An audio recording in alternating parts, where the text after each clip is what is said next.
और इनके जो करप्शन केसेस हैं, उमर साहब ने ऐसे ही नहीं किया। ये उमर साहब के वालिद साहब के ऊपर एक करप्शन केस है, साबित हुआ है, क्रिकेट स्कैम, जो हमारे नौजवानों के लिए उसको ग्राउंड बनाने थे, स्टेडियम ये बनाने थे, इंडोर स्टेडियम बनाने थे, उसने वो पैसा गबन किया है। कहा कि ये दोनों पार्टी जो हैं ये आरएसएस के एजेंट हैं, बीजेपी के एजेंट हैं। एक बार आप भी पीपल्स कॉन्फ्रेंस में चले गए थे, क्या आप उसको मिस्टेक मानते हो और आपको उस वक्त नहीं पता चला कि ये आरएसएस या बीजेपी के साथ मिले हुए हैं? खौफ और दहशत का जो माहौल इन्होंने बनाया है, लोग अब डरने वाले नहीं हैं, ना बिकने वाले हैं, ना झुकने वाले हैं। मैंने 370 पे एहतजाज किया, उससे ज्यादा एहतजाज करूंगा सभी नौजवान जो जेलों में और इंजीनियर साहब की रिहाई। क्या ये फिर जो मैं बताऊंगा आप पूरा दिखाओगे लोगों को? जी अच्छा, ये बात है जी बिल्कुल। दो पार्टियों का नाम लिया, एक पीसी और एक एनसी। इंजीनियर साहब को आप कहाँ देख रहे हो? जिस तरीके से इस वक्त नौजवान जो है उनका रुख जो है कहीं ना कहीं इंजीनियर के साथ देखा जा रहा है उनको, आप इंजीनियर रशीद को कैसे देखते हो? क्या वो बाकी पार्टी जो यहाँ पर रीजनल पार्टीज है उनको डेंट कर पाएगा? और अभी आपने देखा कि सेंट्रल कश्मीर में लोगों ने अपना फैसला सुनाया, पीडीपी के हक में सुनाया, वो सीट हमने जीती। इंशाल्लाह साउथ कश्मीर और नॉर्थ कश्मीर के लोग भी वैसा ही फैसला सुनाएंगे। नॉर्थ कश्मीर में इस वक्त इलेक्शन का माहौल लगातार जारी है। मेरे साथ बातचीत करने के लिए इस वक्त मौजूद है ex member parliament Fayaz Mir साहब। फयाज साहब, आपका बहुत बहुत शुक्रिया वक्त देने के लिए।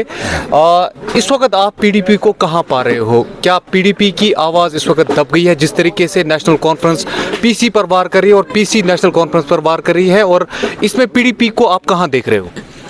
पहले मुझे एक चीज़ बताओ, शुक्रिया आपका क्या आपने सवाल पूछा। आप ये फिर जो मैं बताऊंगा आप पूरा दिखाओगे लोगों को? जी अच्छा, ये बात है जी बिल्कुल। अच्छा, फिर ठीक है, फिर मैं बताऊंगा पीडीपी कहाँ पे है।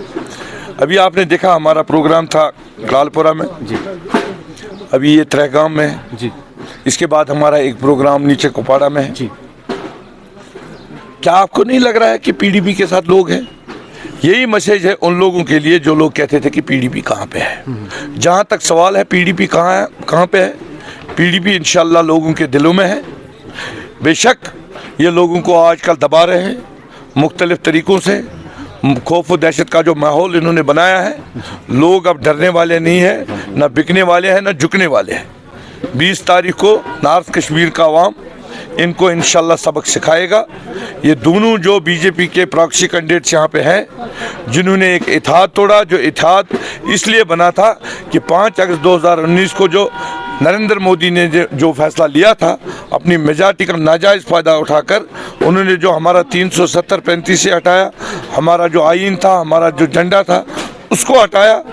उसके लिए आज कितना अच्छा होता कि अगर ये पीएचडी में रह के आज हम इकट्ठा एक ही नारा होता, जुल्म का बदला वोट से। बेशक यहाँ से सजाद साहब लड़ते, उमर साहब वहाँ सेंट्रल कश्मीर से लड़ते, या साउथ कश्मीर से भी यही लड़ते, लेकिन एक आवाज़ होती।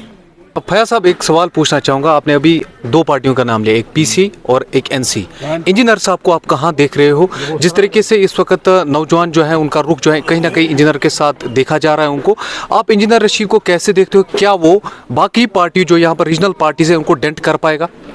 जहाँ तक सवाल है, आपने बहुत अच्छा सवाल किया इंजीनियर रशीद साहब का। आपके कश्मीर ग्राउंड को मैं पिछले 2 साल से ये कह रहा हूँ, इंजीनियर रशीद साहब की रिहाई के लिए मैंने हर वक्त मुतालबा किया। अगर आप पार्लियामेंट में भी देखोगे वहाँ भी मैंने ही बात की है। सभी लीडर, जो भी लीडर यहाँ पे जिस पार्टी का भी था, जब उनको अरेस्ट किया गया, सब उनको रिलीज़ किया गया। वाहिद एक इंजीनियर रशीद साहब और हमारे जो हज़ारों नौजवान, तकरीबन 12-12.5 हज़ार नौजवान जो इस वक्त जेलों में हैं, जिनको 5 अगस्त 2019 के बाद या उससे पहले 2 दिन अरेस्ट किया गया, मुल्क के मुख्तलिफ जेलों में है, मुल्क मुख्तलिफ रियासतों के जेलों में है।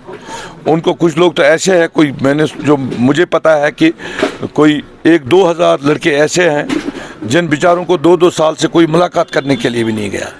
इस वक्त ज़रूरत है हमारा जो पीडीपी का, अगर आप देखोगे 2019 के बाद वाहिद एक पार्टी है पीडीपी, और हमारी जो प्रेसिडेंट मोहतरमा महबूबा जी जो जदोजहद कर रही है, जो बात कर रही है, इसीलिए हमारी पार्टी को तोड़ा गया। महबूबा जी को घर से निकाला गया, लेकिन वो डरी नहीं। उनकी मां को ईडी ने बुलाया, उनकी बेटी का पासपोर्ट बंद किया गया, उसको खुद ईडी ने बुलाया, वहाँ कुछ निकला नहीं। अगर आपने अभी देखा होगा, जब बाकी जो हमारे यहाँ पे एमपीज़ ने जब अभी फार्म भरा, तो सबसे कम किसी के पास 30 करोड़, किसी के पास 35 करोड़ जो निकला प्रॉपर्टी, वाहिद एक मैडम महबूबा मुफ्ती है जो चीफ मिनिस्टर भी है, उनके वालिद साहब भी चीफ मिनिस्टर हैं, होम मिनिस्टर हैं, टूरिज़म मिनिस्टर हैं, यूनियन मिनिस्टर हैं। उनके पास 1 करोड़ से भी कम प्रॉपर्टी निकली। वो डरी नहीं, झुकी नहीं। इसीलिए आज की डेट में सेंटर को सबसे बड़ा खौफ जो है, वो नहीं चाहती है सेंटर नहीं चाहती है कि बीजेपी नहीं चाहती है कि पीडीपी पार्लियामेंट में आए, क्योंकि उनको पता है कि पिछले 5 सालों में हमने बहुत कोशिश की इस पार्टी को तोड़ने की। पार्टी के लीडर्स बेशक गए, लेकिन कार्डर पार्टी का वहीं है। और अभी आपने देखा कि सेंट्रल कश्मीर में लोगों ने अपना फैसला सुनाया, पीडीपी के हक में सुनाया, वो सीट हमने जीती। इंशाल्लाह साउथ कश्मीर और नॉर्थ कश्मीर के लोग भी वैसा ही फैसला सुनाएंगे। अभी फयाज साहब, आपने एक वर्ड का इस्तेमाल किया, टूरिस्ट, जो सजाद साहब आमतौर पर उमर अब्दुल्ला के लिए यूज़ करता है। दोनों पार्टी जो हैं ये आरएसएस के एजेंट हैं, बीजेपी के एजेंट हैं।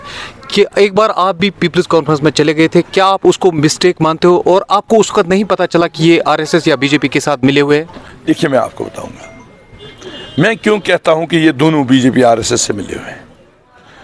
5 अगस्त 2019 को जो यहाँ पे हुआ, क्या आपको नहीं लग रहा था कि उस वक्त हर जम्मू कश्मीर के बाशिंदे का कलेजा फट गया, हर एक के चेहरे पे मायूसी थी? उसके बाद क्या हाल था? गलतियां चाहे नेशनल कॉन्फ्रेंस से हुई, पीडीपी से हुई, पीसीसी से हुई, एक टाइम तो आता है ना कि आपको सुधरना चाहिए। सुधर के फिर अगर कोई आपको डाका डालता है, आपको क्या करना है? हमारा आईन, हमारा सब कुछ छीना गया। तो महबूबा जी ने एक वही कोशिश की थी कि चलो जो हुआ। उस वक्त आपने सुना होगा कि सजाद साहब ने कहा, आज तक जो भी मैंने नेशनल कॉन्फ्रेंस के मतलब खिलाफ बोला या इनके, मैं वो पूरे बयान वापस ले रहा हूँ। उमर साहब ने भी कहा, कितनी खुशी थी हर एक के चेहरे पे। क्या हर एक जम्मू कश्मीर का बाशिंदा खुश नहीं था? क्यों तोड़ा इन्होंने वो इत्तेहाद? आज मैं भी निकलता सजाद साहब को वोट डालने के लिए, मीर सैफुल्लाह भी निकलता उसको वोट डालने के लिए। मिलकर हम आज उस 5 अगस्त का फैसले का जवाब देना था। जो वहाँ हजारों नौजवान हैं जेलों में, उनके लिए लड़ना था। क्यों इन्होंने कुर्सी के लिए हुए था तोड़ा? इसीलिए मैं कह रहा हूँ इन्होंने आपने फिर उनके साथ हाथ क्यों मिलाया? वो मैं बताऊंगा ना, मैं वहीं पहुंचूंगा ना। इत्तेहाद इन दोनों ने तोड़ा, मुझे फिर बाद में पता चला, इसलिए मैं जल्दी वहां से निकला। तब तक आपको पता नहीं था? तब तक मुझे पता था कि ये, तब तक पीएचडी इकट्ठे थी ना, पीएचडी में हम थे ना। इसने बोला ना कि मैंने अपने पूरे जितने भी मैंने इसके खिलाफ बोला, इसके खिलाफ बोला, मैं वापस ले रहा हूँ। तो मुझे भी हमदर्दी हुई थी कि चलो अपने एरिया का है, लेकिन बाद में जब इसने सौदा किया तो मैं वापस निकला। चलो मान लिया सजाद साहब एग्जिट हो गए वहाँ से, फिर नेशनल कॉन्फ्रेंस ने भी अपना रास्ता अपना लिया। इसके बाद महबूबा जी ने भी कहा कि हमने तो उनका सपोर्ट दिया था, उनको अपना समर्थन दिया था, मगर उन्होंने हमें अधूरे आधे रास्ते पर छोड़ दिया। महबूबा जी ने क्या कहा? उसने कहा अगर मुझे 6 की 6 सीटें मांगते मैं दे देती, लेकिन हमने जो इत्तेहाद बनाया था वो किस लिए बनाया था? आज ये वोट, ये लड़ाई सीट की नहीं है। आज जो ये लड़ाई थी, हमने जो यहाँ से एमपी भेजने थे, वो दिल्ली में जाके उस फैसले का जो उन्होंने वो मैसेज एक देनी थी कि हमें वो तस्लीम नहीं है। पूरी दुनिया में अभी जब नरेंद्र मोदी जी वहाँ बख्शी स्टेडियम में आए थे श्रीनगर में, उसने कहा कि 5 अगस्त के बाद यहाँ लोग खुश हैं। उसी का जवाब आज इस वोट के जरिए हम दे देते, लेकिन बदकिस्मती से इनको तो कुर्सी याद है। और इनके जो करप्शन केसेस हैं, उमर साहब ने ऐसे ही नहीं किया। ये उमर साहब के वालिद साहब के ऊपर एक करप्शन केस है, साबित हुआ है, क्रिकेट स्कैम, जो हमारे नौजवानों के लिए उसको ग्राउंड बनाने थे, स्टेडियम ये बनाने थे, इंडोर स्टेडियम बनाने थे, उसने वो पैसा गबन किया है।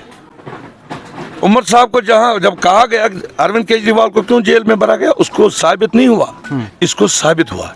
इसीलिए इन्होंने ये इत्तेहाद तोड़ा, बाकी कुछ नहीं है। इनको लोगों की फिक्र नहीं है, ना इनको रशीद इंजीनियर साहब की फिक्र है। ये लोग ही है उसको बंद करने वाले। यही लोग नहीं चाहते हैं कि वो रिलीज कहा भी मैं उस इंजीनियर रशीद की वकालत वही बताऊंगा। ये लोग है उसको बंद कराने वाले। अगर आपने उसके बेटे की बात सुनी होगी, उसने कहा कि इन्होंने ही मेरे बेटे को बंद कराया। यही लोग है कि जिन्होंने उसको बंद करवाया, सेल में बंद करवाया है उसको। और मैं कहता हूं कि मैं, अगर मुझे लोगों ने मौका दिया, मैं उसकी वकालत पहले दिन से ही पार्लियामेंट में करूंगा, उसकी नहीं जो बाकी हजारों नौजवान जेलों में है। क्योंकि रशीद साहब तो खुद जेल में है, वो अपनी बात जेल से तो नहीं कर सकते।